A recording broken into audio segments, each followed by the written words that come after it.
أكتر 5 حاجات خلتني أقول واو في المتحف المصري الكبير.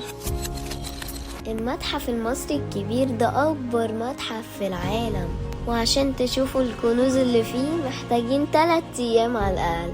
فأنا لخصتلكوا أكتر 5 حاجات خلتني أقول واو.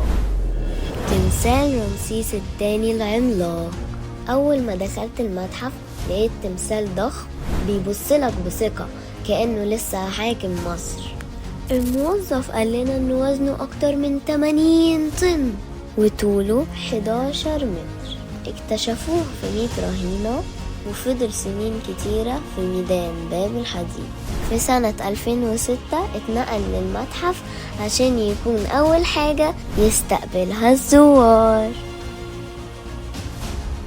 تاني حاجة فرحتني القاعة المخصصة للأطفال. في مكان مخصوص لينا احنا الأطفال، بنلعب ونتعلم عن الفراعنة بطريقة ممتعة جدا، زي الألغاز والرسم على الرمال وتعليم الهيروغليفي. والمدربين هناك لطاف قوي، ودي بقى هتلاقيها على ايدك اليمين وانت طالع الدرج العظيم.